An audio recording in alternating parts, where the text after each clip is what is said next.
I used to reside in Las Vegas. I've moved out of state since. Currently, I'm in Washington State. When this took place, I lived right outside of Seattle, maybe a half an hour away at most. I lived in a smaller city known as Everett, and honestly, it's not as nice a place as it used to be. Washington, for whatever reason, has a rather unnecessary higher rent rate. My family and I were living in a small apartment for nearly $1,500 a month. So you'd expect we'd be living somewhere pretty nice, right? Of course not. The interior itself wasn't bad, but it was very small for the three of us to squeeze into. We made it work, of course, though there were negatives, such as sharing a bathroom, but it wasn't nearly as bad as having the entirety of the grass hill in front of the apartment door littered with cigarettes and used epidermic needles. By this time, we had a security system installed, including an interior camera, so we had no issues with break-ins. However, my car was constantly being broken into. There wasn't ever anything really to take, though. I mean, once they stole sunglasses, and another instance they pried a glass lid open and attempted to funnel gas out. I don't know how well that worked out for them, though. Living there was pretty shitty. Our roommate and I even ended up being followed around by some junkie, asking for a pipe while grocery shopping across the street from our apartment. The area definitely wasn't ideal. The apartment complex was pretty quiet, though. Just be careful outside, and I suppose. The neighbors directly above us had quite a few small children, always running around, and their parents spent a lot of time on the balcony, flicking the remains of their cigarettes onto the lawn out front. Obnoxious, but what could you do? The neighbors directly next to us, they had a no smoking sign bolted to their door. This was because they were an elderly couple, easily in their 60s or 70s, and the wife was handicapped and constantly hooked to an oxygen tank. Their middle-aged son seemed to live with them as well, and also took part in littering the lawn. I had spoken even briefly to them, mainly warning them about leaving my bike on the balcony, because apparently someone had stolen his wife's 150-pound mobility scooter after they had briefly left it by their front door. I'd seen the son by himself at night mostly, chain smoking and listening to the Walkman pinned to his side. We made a small talk once, or twice, while we both happened to be smoking outside, for I didn't make it a habit or anything. He gave off some odd vibes.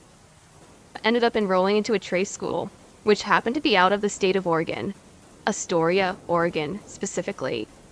I was in a very small town, only really known for it being filming area for both the Goonies and the Kindergarten Cop. It was roughly 4 hours from Seattle, so it wasn't exactly close to home. The first few weeks went very smoothly. I did, however, end up receiving a call from my mom one night. The police had shown up at her apartment door, demanding the information of our elderly neighbors. She couldn't help them, of course. We'd never been more than friendly to them. We had also noticed that their truck hadn't been parked out front lately, in some sort of, maybe to disappear or something is what we thought, you know. Not much later, an instructor of mine came to a class with a newspaper clipping about a missing girl. He read the article to us and moved on. About a week after this, I was in my town with my partner at the time, and I received another call from my mother. She explained to me, the police had showed up again, this time at the neighbor's apartment. Their truck still hadn't returned. She did, however, end up seeing the elderly man one day after work. Of course, she asked him what was happening, and he explained everything. The missing girl, my instructor about it before class, his son ended up being responsible for. There was a young girl, either 14 or 15 in California, who their son had been chatting with online. Essentially, he was catfishing her. He portrayed as some 18-year-old man as an online persona. Keep in mind, he was nearly in his 50s. They had been talking for quite some time, and with her teenage angst and all, ended up getting into a fight with her parents. So she decided to pack her things and run away with him. He took his parents' truck out to California and picked her up. She was then held captive in his truck for the next several days. He took the battery out of her cell phone, so she couldn't be tracked. They ended up driving from California all the way to Astoria, Oregon. For whatever reason, after he decided he was sick of abusing and sodomizing her, he parked the car at only a McDonald's in town and just left her there. She managed to get out of the car and explained it all to whoever she happened to come across at the open register. The police were called and her parents immediately drove up to get her. And to add even more salt to the wound, his wife and kids all found out about this via the local news. Turns out, his name is Russell Davini, and he's been charged with kidnapping, rape, unlawful sexual penetration, sodomy, sex abuse of a child, and coercion. Pretty freaking odd that we ended up in the same small towns not just once, but twice. I've since completed school and my family and I have moved once again.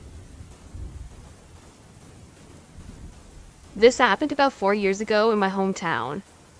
I was a freshman in college and living with my best friend. The town I'm from is a dried up, miserable wasteland. It seems like everyone there is either stuck up or seriously screwed up, and I have stories for miles about the crazies there. My roommate and I were both night people, so we generally ate around midnight. On this particular night, we had a hankering for meatballs, but seeing as we had no ground beef, we needed to make a quick run to Walmart. My pillow also had an unfortunate vodka accident, so I needed to replace that as well. We are both relatively attractive, I'll be a goofy young woman, so we tend to attract a lot of attention in public. Our town is not too big, but for some reason, it has quite a few Walmarts. It's very excessive and very unclassy. We lived about 10 blocks away from the closest one. The next closest one that didn't pose an immediate stabbing danger was about 60 blocks west and was about 10 minutes from our place. We arrived at the neighborhood Walmart and were entertaining ourselves and enjoying our night. We met a funny guy who worked in the home improvement section. He showed us all the goofy things he built with paint chips. We also chatted with the guy in the electronics department briefly because we had gone to high school with them. Since there are so many Walmart options in our town, generally, each location tends to be pretty empty customer-wise, especially late at night. So, we were pretty relaxed in how we knew the people there. We were breaking the rule of keeping your head down and mouth shut, but there really didn't seem to be anyone around to notice us anyway. We had been goofing around for about 20 minutes. I can't remember everything we decided we needed, but it was a good basket load. As we made our way to the front to grab one, I noticed that the guy was there again. Who, exactly? I'm not sure. I kind of halted in my steps so I could think better. Why did I think again? My brain answered, because he's been there. Every aisle we've been on, even the paint aisle. What the fuck? I decided immediately things were nasty. I gave my roommate that girl eye communication thing, so she knew. I love her for that. We walked straight to security and asked the guy to walk us to our car, and he obliged. I told him he deserved a raise, he was a sweetie, and I peeled out of the parking lot. Growing up in the town, I knew every back road and shortcut of the county, so I took them. I'm extremely protective of my roommate, and I don't even know why.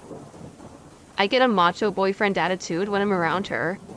So even though there was no way he was following us, I took a threat to our safety very seriously and drove through alleys and down back roads watching the rear view for anyone following us.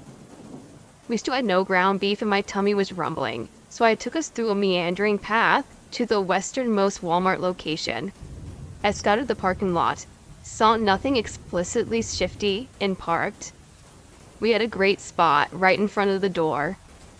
This Walmart is incredibly nice. It is only a few years old and the classiest classy you can get, part of town. We grabbed a basket and started shoving the things we needed into it. I'm watching our backs like a hawk the entire time. No guy. I relax. I know he couldn't have followed us. We get in the checkout line. Just like the last place, there really are no other people in the building except for workers, so we're the only ones at the checkout. There is an empty checkout to our left. I bought my items and was trying to sack them. The worker just didn't care about life anymore, while my roommate checked out. I looked up from trying to stuff a pillow into a bag much too small for her size, and there was our guy again.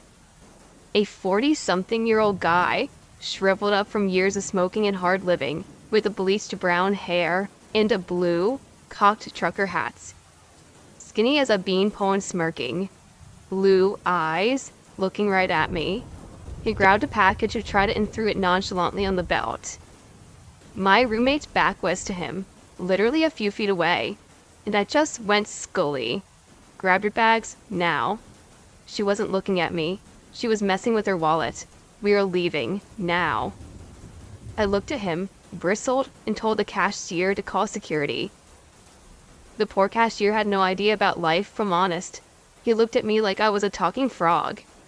My roommate didn't look back. She started running.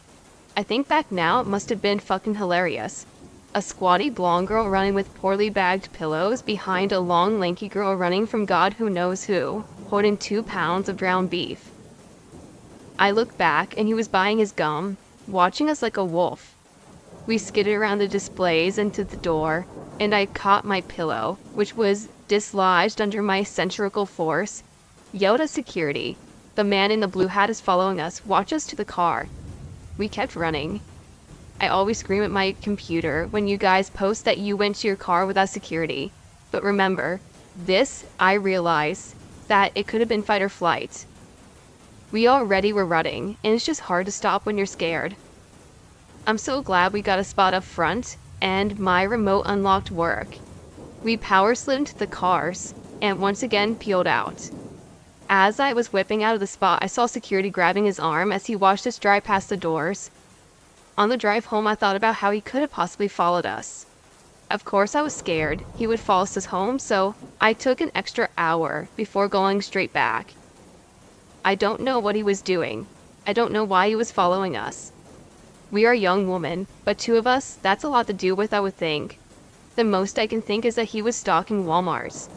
He latched to us at the first location, but we notified security, so he left. He headed to the next closest location to stalk, and surprise, we were there too. I would feel almost like he was an accidental creeper, except that he was buying gum. Gum he would literally buy at any corner store in the city. He had nothing in his hands the first time we saw him, and that look. It doesn't matter how silly you feel. Follow your intuition, especially after dark. This happened about 2 to 3 years ago. I live in northwestern Montana, and it was my senior year summer. I was going through some personal stuff that year, and I thought the best way to escape from that for now was to get off the grid and go camping in the forest. My plan was to go on a hiking trail that not a lot of people hiked and get to the small campsite. I packed my gear that everyone brings on hiking trips: food, water, tents, bear spray, etc.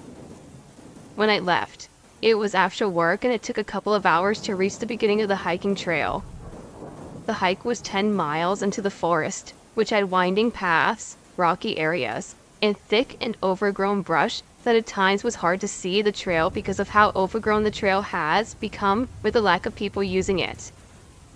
The trail just leads you deeper into the mountains. The hike was pretty uneventful until I reached the campground.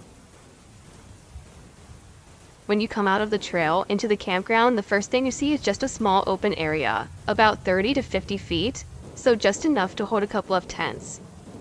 When you look out in front of you, you can see a small lake with trees packed together tight that is hard to see through, and right above, there are rocky mountains sticking up high in position to where the sun goes over.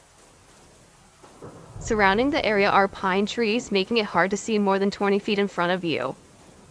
When I reached the campground, I set up my tent right away, because the sun was going down fast, and with the mountains, it grows dark very quickly.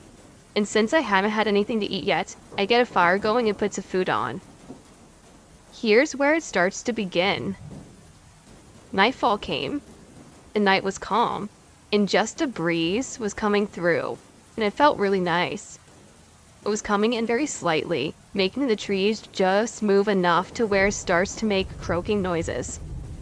The night was pretty chilly, and I made a pretty fire, and about an hour into the night, I get this foul smell that just seemed to linger.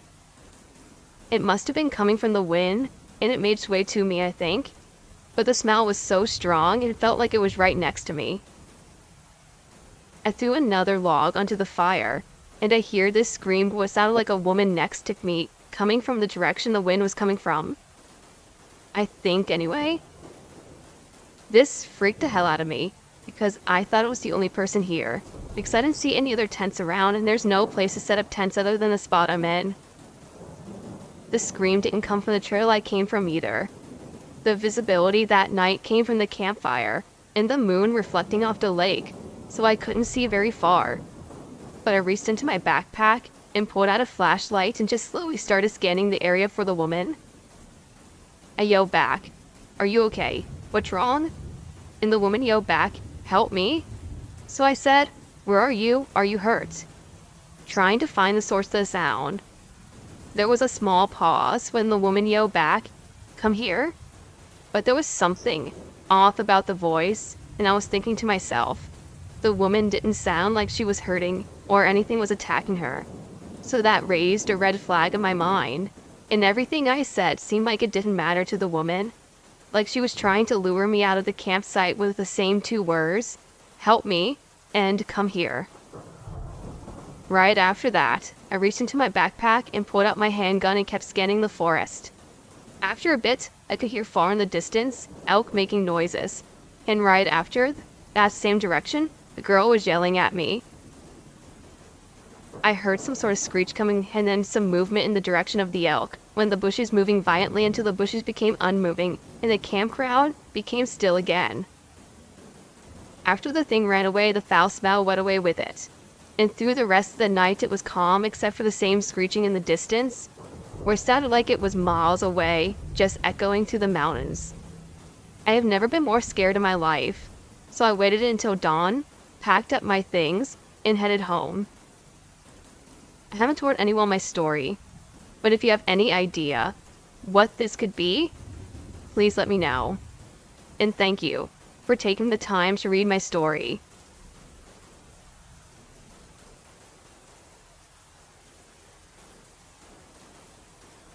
To begin with, this story starts in Meridian, Idaho, sometime before the turn of the century. Although 90% of the story takes place in Alaska, it all began with my stepmother having weird dreams, if they were dreams that is, about a little girl. She even said she had seen the little girl once. My brother Caleb was around the age of 3 and had fallen asleep on my couch in the living room. My father had let him sleep there for the night.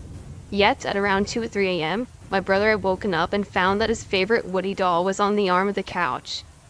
Yet before he could grab his favorite toy, he said a green hand came up from the side and snatched it.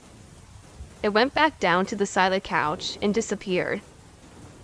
My brother had gone into my father and stepmother's room, crying about what had happened. The only other thing I know that happened before my brother Tommy and I moved out back up to Alaska, we were both born there, with our mother, was that one time that I walked into the bathroom and the door shut by itself and the light turned off by itself. I then was greeted by 2 deep red glowing eyes in the area of the bathtub. Cut to Alaska. A year or 2 has passed since that bathroom incident, and my father, stepmother, my brother Caleb, and my stepsister Sarah moved up to Alaska as well, and my brother Tommy and I moved back in with our father and stepmother. We all moved into our family cabin to a small town 60 miles outside of Fairbanks, called North Pole. Our cabin was 6 miles outside of the city limits of North Pole and had 3 acres of land. The cabin was old, built in the 1950s, and was 2 stories tall. It was, for lack of a better word, creepy. My father, being military, worked 4 on 4 off at Fort Greely, while I, stepmother, worked 2 jobs, daycare in the day and a bartender at the Moose Lodge during the night. The 4 of us were left to ourselves most of the time, even though Sarah and I barely 10 at the time, and Tommy almost 8 and Caleb probably about 5 or 6 years old. There were 2 bedrooms upstairs. My brothers and I shared the master bedroom, my father and stepmother the second, and 1 bathroom. The bathroom up there was never used, even when we got the lights to work. If the door wasn't shut, it was as if you couldn't see something standing in there that shouldn't be. On the first floor was where my sister's bedroom was, just past the entryway of the front door, by the dining room, kitchen, and first floor bathroom. From the entryway, you could see straight through the house, past the laundry room and the basement door, into our living room. At night, on the second floor, you could hear something running from the second floor bathroom, down the stairs, and back to the bathroom several times at night, sometimes all night. At first, my father thought it was one of us running to the kitchen, until one of us did run into the kitchen taking the steps 3 at a time. The other footsteps hit every stair on the way up and down. In the master bedroom, while my brothers and I stayed, would get unnaturally cold during the summer.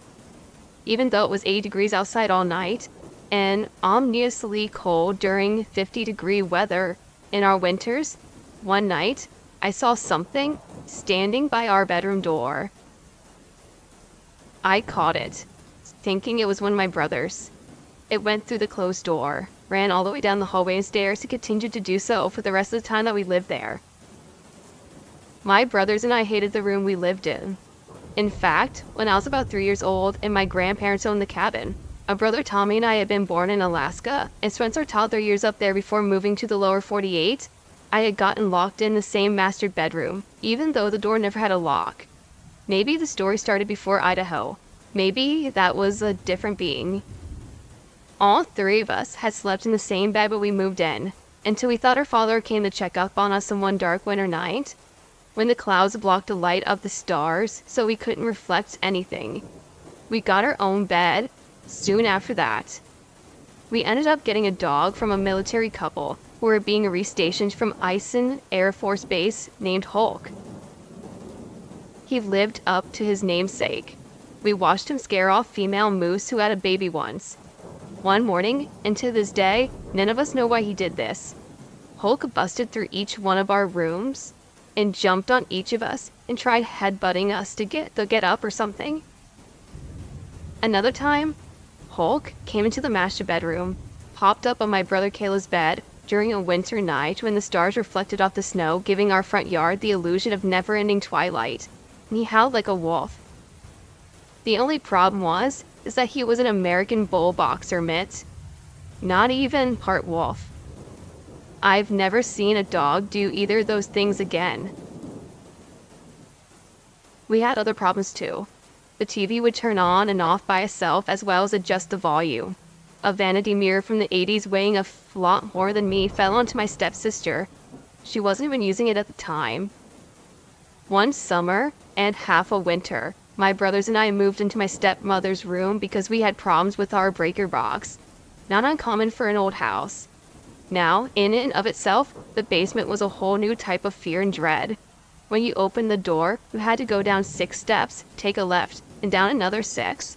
Once you reached the basement floor, you had to walk past an unfinished room with an open wall. I looked over once when the lights weren't out playing hide and seek with my friends. I swear, I saw the face of a decomposing woman. So going to flip breakers wasn't enjoyable to say the least. Now, passing that you'd take a left, go into the old basement bedroom into the breaker room. Now in the breaker room, somebody had sprayed painted Candyman all over the wall. So none of us wanted to go fix the breakers. Even in pairs, we were still scared shitless. Not only could you feel as if evil itself was watching you somewhere from the dark, but you could feel hands reaching out to grab you. One very warm, very clear-skied night in the interior of Alaska, sun doesn't set and it's bright all night. Even if you can't see the sun, it's like mid-afternoon. My stepsister and I had to fix the breakers. We could only find our small flashlight for some reason or another, and descended into the horror story of the basement. We spent 5 minutes flipping breakers, and nothing was turning on. As I'm holding the flashlight, she catches a sight of the decomposing woman, and she points behind me. I never turned back to look. I grabbed her, and we ran out of there like bats out of hell. Another summer night. The lights went out, but we couldn't find any of our flashlights. So we grabbed blankets and pillows. All 4 of us went to sleep on our trampoline, to the sight of the same black figure looking out at us from one of the master bedroom windows. When my stepmom got back home later that night, she woke us up and flipped the breakers, and it worked the first time. 2 years of this going on, and our septic tank had backed up into our well. Other than Idaho, I never grew up on drinking city water. We moved from that cabin to a house still outside of Simulitans, off of Badger Road. The only thing that happened in that house other than stuff with the TV turning on by itself and adjusting its own volume, was our brand new boiler, quite literally blowing up a day after it was installed. The owner of the house called a different company to come check out and install a new boiler. They never found anything wrong with the one that blew up though.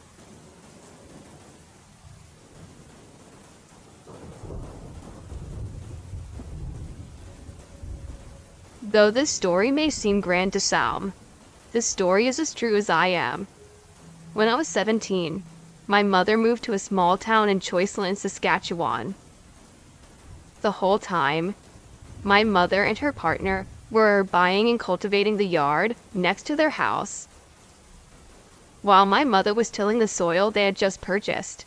A swarm of ground moss engulfed her entire left arm and shoulder. Though, it's not unheard of. It is what happened, and it was next to unusual. Obviously, excited and uncertain, my mom ran to the house to begin the removal of the stingers. When she opened the door and climbed the 3 stairs to the kitchen, she noticed that all the cupboard doors were wide open. She quickly dismissed this due to her current condition. It was not until 2 mornings later, when she woke up early and the house was still dark, that she came down the hallway towards the kitchen, only to hit her head on a cupboard. When she turned on the light, she noticed that all the cupboards were open. When her partner woke, she described both occurrences to them. When her partner woke, she described both occurrences to him. He dismissed it being a cat though my mother did not have a cat. He was 19 years old and had trouble getting on the couch, let alone climbing into the counters.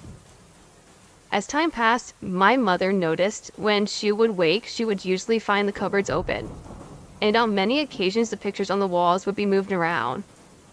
Perhaps one of the earliest and strangest occurrences was that she had some tomato plants growing under some plant lights in the basement bedroom, waiting to be planted. It occurred to her that this bedroom was much too cold for these plants. When she went back on to check on them, they were covered in ice. This prompted her to put a small space heater on the floor below them. But to no avail, the plants would continue to be covered in ice. Needless to say, she did not have tomatoes that year.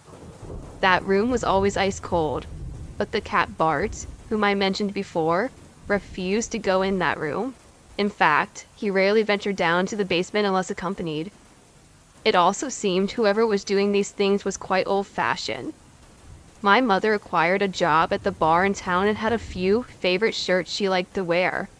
Though, one night she could not find one of her more provocative tops. After searching for a couple of days, she gave up, thinking maybe her partner did not approve. It was not until she went to heat up some leftovers in the microwave that she found it and folded it neatly inside. It seems that would become the more favorite hiding place for this thing to stash things. When her partner's 2 daughters came to visit was when things got quite apparent that something was going on. Let me just say, now that these girls are quite unsavory, and if you were any self-respecting person, you would not want to know them. One sister and her partner were asked to sleep in the basement room, while the other couple slept up in the spare room. In the morning, when they woke up, they noticed that the furniture in the basement had been turned to face the wall, as if to tell them they were not welcome to sit and stay. Now, I can tell you from experience that the hide-a-bed that was in the basement was quite difficult to move. The girls were quite excited about this and wanted to go into town library, then the records hall, to see if they could find anything on the house. But when they went to put their shoes on, they could not be found. Remembering her shirt, my mother told them to check the microwave, and, to no surprise, they were there. Now, you can believe me or not on what I'm about to tell you next. My accounts are as accurate as I can remember. I have been considered somewhat of a spiritual beacon. There have been many, many instances that I have been singled out, though some of those will be saved for other stories. Now, during this Christmas of 2000, I made the trip to Choiseland to visit my mother. My first night. As I was sitting up watching some late-night television, I heard somebody walking up the stairs. My mother's house was old and at the top of 3 stairs that led from the porch to the kitchen. There was a very loud, distinctive creak. For the next hour, that creak was all I heard, as if somebody was standing there shifting their weight, but I never saw anyone. The next day, my mother and I were making a roast. As we were cutting up vegetables, we could watch the oven dial slowly turning up. We had to yell at him to stop this, after we would not want to burn it down. He seemed to change things all over the house, more so than usual. Then came the whistling. You could hear it as plain as day, though I could not remember the tune. He would whistle all day in the basement, and the only time it would stop is when my mother's partner would come home from work. My mother told me that he was much more active while I was there. He even seemed to want to invite me into his room. Now, working at the bar, my mother was usually gone at night, so I would sit downstairs in front of the computer. Often, a door to the bedroom would be wide open, followed by a great chill. What was quite odd, as I had forgone using the computer chair for a large high-back chair they had sitting in the corner. This chair, they had originally planned on putting in the bedroom in the basement, but after a few attempts they realized that it would not fit. But one night I went downstairs to use the computer, only to notice that chair was missing. I looked all over the basement for it, but it was not until I looked in the spare room that I found it. We actually had to take it apart to get it out of that room. We found out that there had been a young man named Dennis that lived there. In his mid-30s, he had died in that house after a long battle with cancer. He had moved his room to the basement because it was cool down there, and he often suffered from fevers. Fortunately, my mother no longer resides in that house, but there are many times we would wonder if anyone else had experiences with Dennis. Though I have only mentioned half of the things that occurred in that house, I think now you can understand that we know that this house was haunted, and we are very grateful for the experiences we had there.